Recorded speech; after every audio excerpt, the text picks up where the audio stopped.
Well, yesterday, police in Hong Kong made their biggest arrest since the introduction of Beijing sweeping national security laws last month.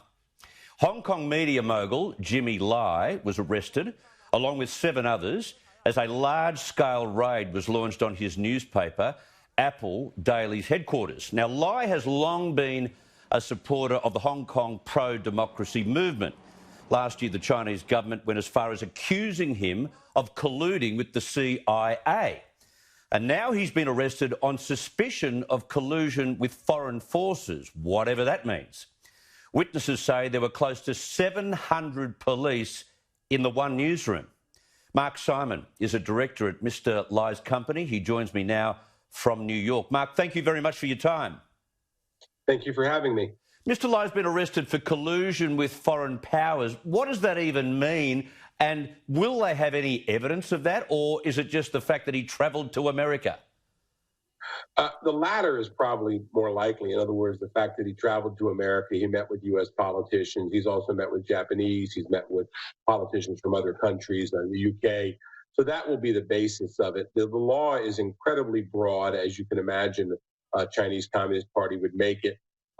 If you had a student in California who was basically giving speeches to, say, the Young Democrats Club, that would qualify too.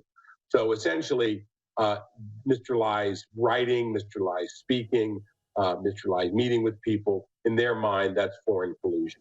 Did he think that this was coming, a major raid on the newspaper and his arrest?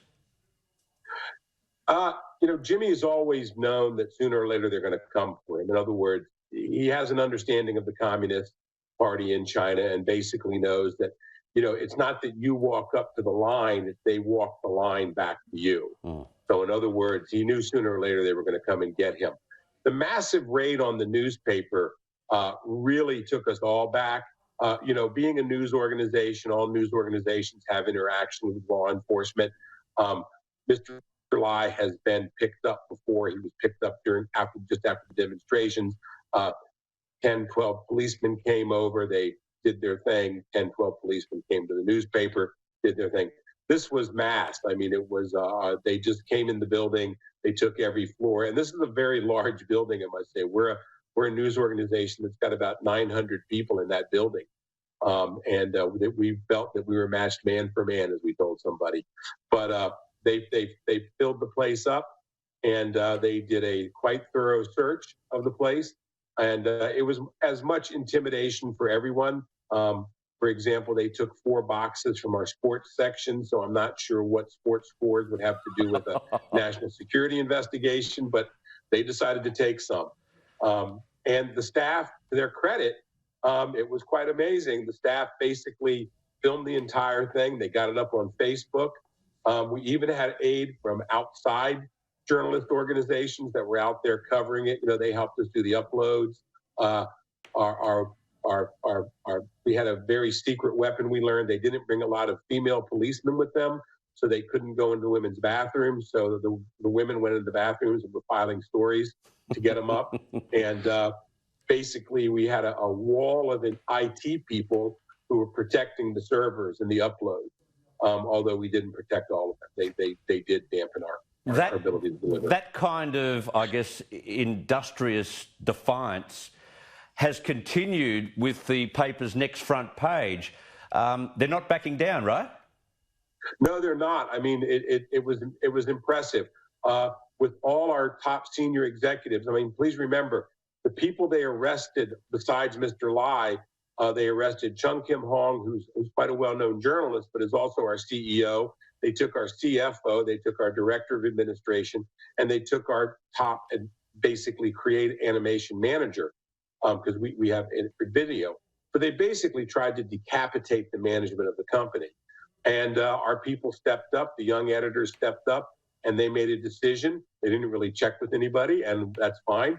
And we usually print about 100,000 papers a day, and they last time I checked, they had gone to 350,000, and those are selling out on the street as we speak. In other words, in fact, they're probably all sold out now. We gave people an opportunity in Hong Kong to say you would support us. There's dozens of stories probably on the internet where people would just walk down and buy 20 newspapers, basically 2 Australian for a newspaper. They would buy 20 newspapers and just start handing them out. And then they also would pay for the newspapers, and they would show the receipt because they wanted to make sure nobody knew that the people were just giving away free newspapers. They wanted someone to know they paid for them. So there's quite a lot of support. Yeah, how embarrassing for the regime. Have you or anyone else, including his family, been able to speak with Mr. Lai? We're the one thing that we do still have there, fortunately, right now, is we have this draconian law, the national security law, but they have to administer it through the old English legal system. So we have lawyers with him constantly, all the time. He's been allowed to speak to his wife once or twice. The one thing that I think bothers a lot of people in Hong Kong is they've been handcuffing him and taking him around. Mr. Lai is a 73-year-old man. And the idea that you have to take him around in handcuffs when you have 6 strapping young police officers beside him is a bit ridiculous. And also make him stand for over an hour with handcuffs on. So there's a difference in who we're seeing enforcing these laws, and we feel pretty strongly that that influence is coming from Beijing and their handpicked people here, rather than the traditional police force, which, up until a year or so ago, most people had a pretty high opinion of. Yeah, very true. It's not the old Hong Kong police. Now, the collusion charges, in those new laws, they carry jail terms ranging from 3 to life behind bars. This is serious stuff still, right? Yeah, I mean, look, months ago, even before Jimmy was charged the first time with some public disorder crimes, months ago, people were urging Jimmy to get out, and he made the decision. He told me, multiple times. He said, I'm in my 70s. I've had a great life. I came to Hong Kong as a peasant.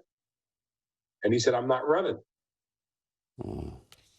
Great stuff. So, we'll see how it pans out. I'm sure you'll offer all the assistance you can, but very difficult when Hong Kong is no longer the Hong Kong that we love and knew so well. Mark Simon, thank you very much for your time. Take care.